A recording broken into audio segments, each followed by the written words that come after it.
लोगों ने कुछ सवाल पूछे हैं जिनका जवाब मैं इस वीडियो में दे रहा हूं। तो पहला है, पैशन और प्रोफेशन में क्या फ़र्क है? क्या पैशन को ही प्रोफेशन बनाना ज़रूरी है?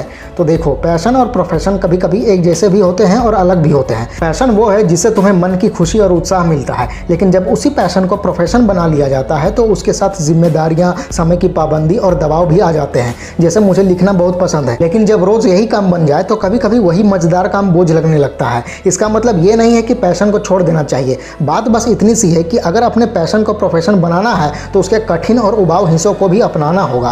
पैशन हमेशा मजा नहीं देता, उसमें संघर्ष भी होता है और वही संघर्ष हमें आगे बढ़ाता है। दूसरा है, अगर लोग हमेशा नुक्ताचीनी यानी आलोचना करें तो इसे कैसे संभालें? सच कहूं तो आलोचना दो तरह की होती है। कभी लोग तुम्हें गिराने और दुखी करने के लिए आलोचना करते हैं और कभी सचमुच तुम्हारी भलाई के लिए। तुम्हें यह फर्क समझना पड़ेगा। अगर आलोचना सिर्फ चोट पहुंचाने के लिए हो तो उसे नजरअंदाज करो, लेकिन अगर उसमें सच्चाई और सीख हो तो उसे अपनाओ। मैं भी जब आलोचना सुनता हूं तो पहले मुझे बुरा लगता है, फिर सोचता हूं कि इसमें कितना सच है। अगर सच है तो सुधारता हूं और अगर नहीं है तो आगे बढ़ जाता हूं। आसान नियम है, अपनी ऊर्जा वहीं लगाओ जहां से तुम्हें आगे बढ़ने का रास्ता मिले। तीसरा है, आत्मविश्वास कैसे बढ़ता है? आत्मविश्वास एक दिन में नहीं आता, ये तब आता है जब बार बार डर से बाहर निकलकर नए हालात संभाले जाते हैं। हर चुनौती और हर कठिनाई तुम्हें थोड़ा थोड़ा मजबूत बनाती है। जैसे जब तुम पहली बार मंच पर बोलते हो तो थोड़ा डर लगता है, दूसरी बार थोड़ा और कम और तीसरी बार और कम और इसी तरह कम होता जाता है। इसी तरह बार बार कोशिश करते रहने से आत्मविश्वास बनता है। आत्मविश्वास एक मांसपेशी की तरह है, जितना इस्तेमाल करोगे उतना मजबूत होगा। और सबसे जरूरी बात, अपनी तुलना किसी और से बिल्कुल भी मत करो, बस अपने कल के आप से तुलना करो खुद की। अगर तुम आज अपने बीते हुए कल से बेहतर हो तो यही असली आत्मविश्वास है। चौथा है, बुरे और जहरीले लोगों से कैसे दूर रहें, खासकर अगर वे परिवार या करीबी दोस्त हो तो। देखो, ये सबसे कठिन स्थिति होती है। बुरे लोग सिर्फ नकारात्मक ऊर्जा ही नहीं लाते बल्कि आत्मसम्मान भी कम कर देते हैं। परेशानी यह है कि कभी कभी ऐसे लोग आसानी से जीवन से बाहर नहीं होते, जैसे परिवार या पुराने दोस्त। ऐसे में तुम्हें एक साफ सीमा तय करनी होगी, मतलब उनसे जितना हो सके कम बात करना, समय कम बिताना और अपनी मानसिक शांति बचाना। मैं मानता हूं कि हमेशा अपनी शांति को सबसे ऊपर रखना चाहिए। अगर कोई बार बार तुम्हें नीचा दिखाए और रोकता रहे तो उनसे दूरी बना लो, चाहे वो कितने भी करीबी क्यों ना हो। तुम्हारी जिंदगी की जिम्मेदारी तुम्हारी है, उनकी नकारात्मकता की नहीं। पांचवा है, अनुशासन और निरंतरता कैसे बनाए रखें। तो देखो, अनुशासन का मतलब सिर्फ रोज का नियम मानना नहीं है, बल्कि अपने कहे शब्दों पर टिके रहना है। अगर तुमने खुद से वादा किया है कि सुबह 6 बजे उठना है तो फिर मन करे या ना करे उठना ही होगा तुम्हें। निरंतरता का आसान तरीका है, रोज थोड़ा थोड़ा करते रहो। तुम्हें एक दिन में 100% मेहनत नहीं करनी, बस रोज 1% मेहनत करनी है। ये छोटा छोटा काम महीनों और सालों में इतना जुड़ जाता है कि तुम खुद हैरान हो जाते हो। अनुशासन उबाऊ होता है, लेकिन वही तुम्हें दूसरों से अलग और मजबूत बनाता है। छठा है, अगर दिल टूट जाए तो कैसे आगे बढ़ें। देखो, दिल टूटना एक बहुत ही दर्दनाक अनुभव होता है, लेकिन एक बात याद रखो, तुम टूटे हुए नहीं हो, तुम बस दुखी हो। दुख थोड़े समय का होता है, लेकिन टूटे होने का एहसास हमें स्थायी लगता है। तुम्हें अपने आप से ये कहना होगा कि अभी तो बस एक अध्याय खत्म हुआ है, पूरी किताब अभी बाकी है। तुम्हारे अंदर इतनी ताकत है कि तुम फिर से अपनी जिंदगी को बना सकते हो। आगे बढ़ने का मतलब है कि अपने आप को समय देना, अपने दुख को मानना और धीरे धीरे नए कामों में ध्यान लगाना। अपनी कीमत सिर्फ एक रिश्ते पर मत टिकाओ, तुम्हारी असली कीमत तुम्हारी खुद की पहचान से आती है। सातवां है, तुरंत मिलने वाली खुशी यानी इंस्टेंट ग्रेटिफिकेशन से कैसे बचें। देखो, ये एक आम समस्या है। हर जगह लालच भरे साधन है, जैसे मोबाइल, टीवी, बेकार खाना, मौज मस्ती इत्यादि। तुरंत मिलने वाली खुशी एक ऐसा जाल है जो लंबे समय की तरक्की को बिगाड़ देता है। इससे बचने का एक ही तरीका है कि अपने लक्ष्य इतने क्लियर रखो कि तुम्हें ना कहना आसान हो जाए। मैं खुद यही करता हूँ, अपने सामने बड़ी तस्वीर रखता हूँ। अगर लगता है कि छोटी सी खुशी मुझे कल की सफलता से दूर कर रही है तो मैं तुरंत ना कह देता हूँ। अनुशासन और आत्मनियंत्रण अभ्यास से आते हैं और जितना ज्यादा अभ्यास करोगे उतना मजबूत बनोगे तुम। आठवां है, आत्म प्रेम यानी सेल्फ लव का असली मतलब क्या है। देखो, लोग अक्सर आत्म प्रेम को सिर्फ आराम सुख से जोड़ देते हैं, जैसे घूमना, खरीदारी करना या मौज मस्ती लेना, लेकिन आत्म प्रेम इससे कहीं गहरा है। आत्म प्रेम का मतलब है अपने सच्चे दोस्त बनाना, अपनी गलतियों को मानना और तरक्की के लिए कठिन फैसले लेना। आत्म प्रेम का मतलब है खुद के साथ ईमानदार रहना, चाहे वो असुविधाजनक ही क्यों ना हो। जैसे अगर तुम अपनी सेहत बिगाड़ रहे हो और बेकार खाना खा रहे हो तो आत्म प्रेम का मतलब होगा कि तुम खुद को अनुशासित करो और अच्छी आदतें अपनाओ। कभी कभी आत्म प्रेम का अर्थ आराम को ना और तरक्की को हाँ कहना होता है। नौवां है, अगर जिंदगी हमेशा भारी यानी ओवरवेलमिंग लगे तो क्या करें।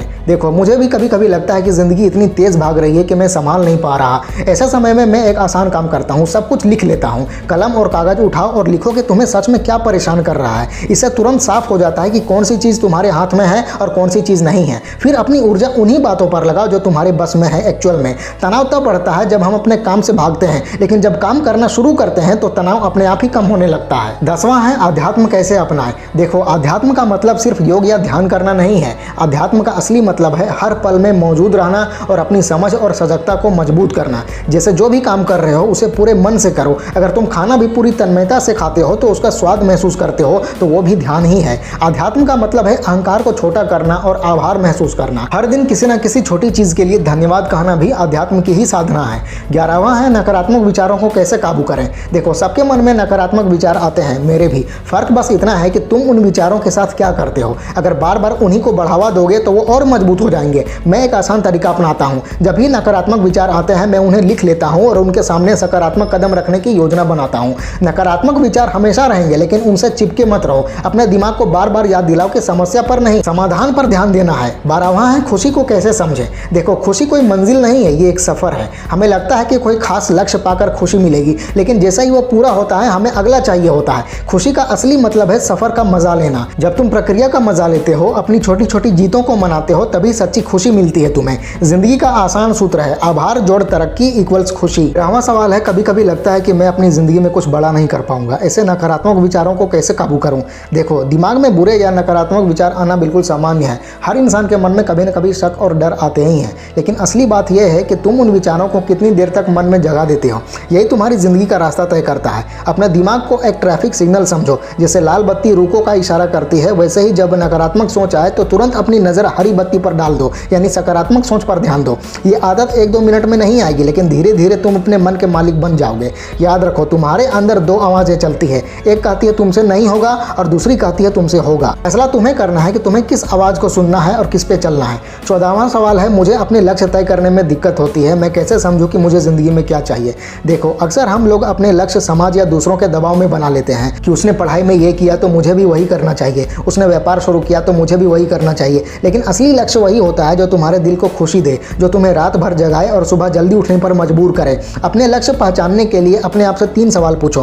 पहला, अगर पैसों की दिक्कत ना हो तो तुम क्या करना पसंद करोगे। दूसरा, तुम्हारी असली ताकत क्या है, लोग तुम्हारी किस बात की तारीफ करते हैं। तीसरा, 5 साल बाद तुम अपने आप को कहाँ देखना चाहते हो। जब तुम इन सवालों के सच्चे जवाब लिखोगे, तुम्हारा लक्ष्य अपने आप साफ हो जाएगा, बिल्कुल क्लियर।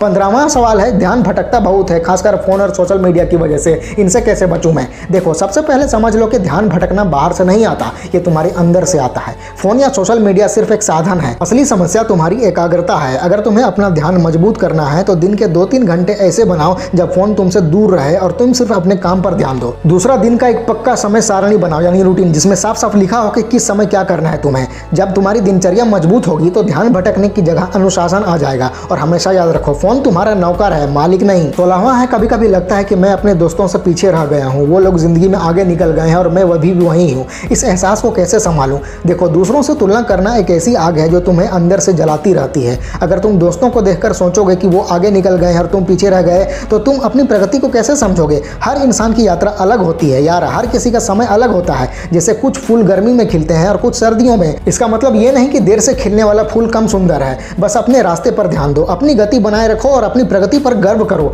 जिंदगी कोई दौड़ नहीं है यार, ये बस एक लंबा सफर है जिसे तुम्हें अपनी ताकत और समय को ठीक से चलाना होता है। 17वां है अगर कोई बार बार मुझे नीचा दिखाता है या हिम्मत तोड़ता है तो मुझे क्या करना चाहिए। देखो, सबसे पहले ये समझो कि कोई भी तुम्हें तभी छोटा दिखा सकता है जब तुम खुद अपनी कीमत नहीं पहचानते। अगर तुम अपनी असली पहचान और ताकत समझ लोगे तो कोई भी तुम्हें छोटा महसूस नहीं करा पाएगा। जो लोग तुम्हें नीचा दिखाते हैं उनसे 2 बातें सीखो, या तो उन्हें नजरअंदाज करो या उनकी बात को चुनौती मानकर और मेहनत करो। उनकी नकारात्मक बातें ही तुम्हारा ईंधन बन जाएं। एक समय आएगा जब वही लोग तुम्हारी सफलता देखकर चुप हो जाएंगे। 18वां सवाल है जिंदगी में सब्र यानी धैर्य कैसे लाऊं। मुझे हर चीज तुरंत चाहिए होती है। देखो यार, हर चीज जल्दी जल्दी पाने की सोच ही तुम्हें बेचैन करती है। अगर तुम्हें अपने अंदर धैर्य लाना है तो तुम्हें प्रक्रिया पर भरोसा करना होगा। जैसे अगर पेड़ उगाना है तो पहले बीज बोना होगा, रोज उसे पानी देना होगा, धूप लगानी होगी। एक दिन में पेड़ नहीं उगता, वैसे ही तुम्हारे सपने भी एक दिन में पूरे नहीं होंगे। तुम्हारा काम है लगातार मेहनत करते रहना, अपना सबसे अच्छा देना और बाकी समय को अपना काम करने देना। सब्र का मतलब केवल इंतजार करना नहीं है, सब्र का मतलब है इंतजार करते हुए भी पूरी मेहनत करना। 19वां सवाल है कि कभी कभी लगता है कि मैं एक ही जगह पे अटक गया हूँ, जिंदगी में आगे नहीं बढ़ रहा। ऐसे समय में मैं क्या करूँ। देखो, ये एहसास सबको आता है और इसका मतलब होता है कि अब तुम्हें अपने आराम के घेरे से यानी कंफर्ट जोन से बाहर निकलना चाहिए। जब तुम रोज एक ही काम करते हो तो कुछ समय बाद तरक्की रुक जाती है। आगे बढ़ने के लिए तुम्हें नई चीजें सीखनी होंगी, नई आदतें डालनी होंगी और अपने माहौल में बदलाव लाना होगा। अपनी सीखने की आदत पर ध्यान दो, चाहे वो कोई नई कला हो, कोई नई किताब हो या अनुभव। असली बढ़ोतरी तभी होती है तुम्हारी जब तुम अपने दिमाग और अपने दिल दोनों को चुनौती देते हो। 20वां सवाल है कि अपनी जिंदगी में कृतज्ञता यानी ग्रेटिट्यूड कैसे लाऊं। कृतज्ञता लाना एक अभ्यास है। रोज रात को सोने से पहले एक कॉपी में 3 चीजें लिखो जिनके लिए तुम आभारी हो, चाहे वो किसी की मुस्कान हो, दोस्त का सहारा हो या तुम्हारी सेहत। जब तुम ये अभ्यास रोज करोगे तो तुम्हारा ध्यान नकारात्मक बातों से हटकर सकारात्मक बातों पर टिकेगा। और याद रखो, जहाँ कृतज्ञता होती है वहाँ शिकायत की कोई जगह नहीं होती। 21वां सवाल है, कभी कभी मुझे लगता है कि मैं खुद को ही नहीं पहचान पा रहा, मैं अपनी असली पहचान कैसे ढूंढूं? तो सुनो, अपनी पहचान ढूंढना एक सफर है, कोई ठिकाना नहीं है। तुम अपनी असली पहचान तब समझते हो जब अपने दिल के सवालों का ईमानदारी से जवाब देते हो। अपने आप से ये पूछो कि मैं सच में कैसा इंसान बनना चाहता हूँ, मेरे असली मूल्य यानी वैल्यूज क्या है, मुझे जिंदगी में सबसे ज्यादा क्या चाहिए। ये सवाल तुम्हें तुम्हारे असली रूप के करीब ले जाएंगे। और जब तुम खुद को पहचान लोगे तो तुम्हारे फैसले साफ हो जाएंगे, बिल्कुल क्लियर। आत्मविश्वास बढ़ेगा तुम्हारा और तुम्हें जिंदगी ज्यादा मायने लगने लगेगी। तो ये थे लोगों के कुछ सवाल और उनके जवाब। उम्मीद है कि आपको इनमें से कुछ ना कुछ काम की बातें मिली होंगी। याद रखो, जिंदगी हमेशा आसान नहीं होगी, लेकिन हमेशा ये तुम्हारे हाथ में होगा कि तुम उसे कैसे देखते हो और कैसे संभालते हो। फैला दो पूरा। वीडियो अच्छी लगे तो लाइक करो, कमेंट करो और चैनल को सब्सक्राइब करके बेल आइकन जरूर दबा लेना। मिलते हैं अगले वीडियो में। Wish you all the very best.